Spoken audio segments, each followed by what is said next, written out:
نحمده ونصلي على رسوله الكريم. بسم الله الرحمن الرحيم.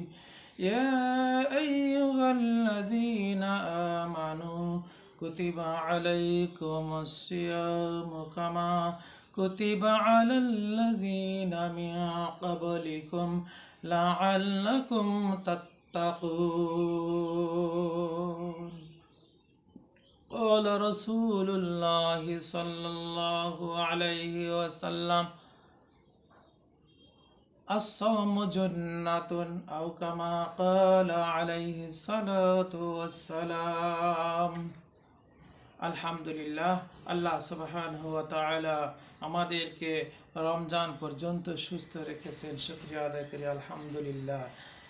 183 নম্বর আয়াত সূরা বাকারার আল্লাহ সুবহানাহু ওয়া তাআলা বর্ণনা করেছেন, এই ঈমানদারেরা, তোমাদের উপরে রোজা ফরজ করেছি যেরকমভাবে পূর্ববর্তী উম্মতদের উপরেও আমি রোজা ফরজ করেছিলাম, এই জন্য যে তোমরা হতে পারো মুত্তাকি।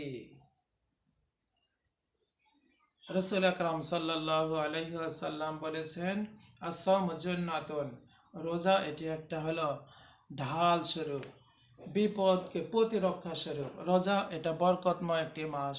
যেমন এই রোজাটি পূর্ববর্তী যুগে মাসে 3 দিন করে ফরজ ছিল, 3 দিন করে রোজা রাখা ছিল, কিন্তু আল্লাহ সুবহানাহু ওয়া তাআলা রমজানকে পবিত্র মাস করেছেন, ওইটাকে বন্ধ করে পরবর্তী আইন দিয়েছেন যে শাহরুর রমাদান আল্লাযী উনজিলা ফীহিল কুরআন, যে আমি রমজান মাসে কোরআনকে নাজিল করেছি। এই নাজিলতের পবিত্র মাস রমজান মাসের বরকত পাওয়ার জন্য আল্লাহ তাআলা রমজান মাস পুরো একটি মাস ফরজ করে দিয়েছেন। সুবহানাল্লাহ। সেজন্য বলা হয়েছে তাওরাত নাজিল হয়েছে রমজান মাসের 6 তারিখে একই সাথে। আবার জাবুর কিতাবের নাজিল করা হয়েছে রমজান মাসের 12 তারিখে, কেউ বলছে 13 তারিখে, কেউ বলছে ইনজিল কিতাব নাজিল করা হয়েছে এরকমভাবে রমজান মাসের 18 তারিখে, জাবুর 18 তারিখে। আর কোরআনুল কারীমকে নাজিল করা হয়েছে আল্লাহর কাছ থেকে, আরশ আল্লাহ থেকে প্রথম আসমানে রমজানের 24 তারিখে।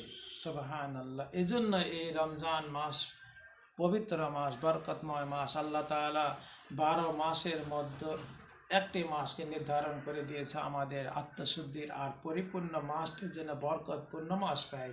এজন্য সুবহানাল্লাহ, আমাদের সবাইকে রোজা রাখার তৌফিক দান করুন, আমিন। রোজা রাখলে কী লাভ? বলা হয়েছে যে এরকম নাকি সব জিনিসের একটি করে বিশ্রাম রয়েছে। যেমন নাকি গাড়ি চলতে চলতে তাকে থামায় রাখতে হয়, বিশ্রাম দিতে হয়, নাহলে গাড়ির ইঞ্জিন গরম হয়ে পুড়ে যাবে। এরকম ধরকে মানুষ যেমন নাকি জমিনে ধানে, এই যে এর সময় ধানে পানি দেওয়া হয়, দিয়ে দিয়ে যখন ধানের গাছ সুস্থ সবল হয় তখন গাছকে খাবার কিছুদিন বন্ধ রেখে পানি শুকিয়ে ফেলা হয়। কারণ কি?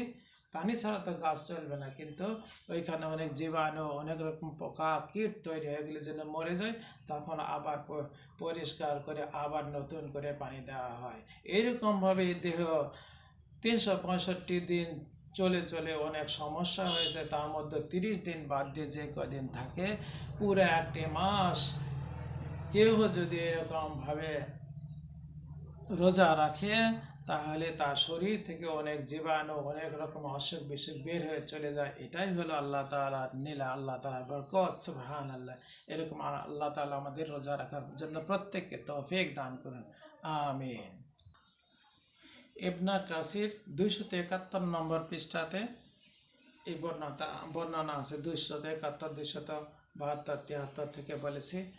ইবনে কাসির 1 নম্বর খণ্ড। আল্লাহ তাআলা আমাদেরকে এর উপর আমল করার তৌফিক দান করুন। আসসালামু আলাইকুম ওয়া রাহমাতুল্লাহ।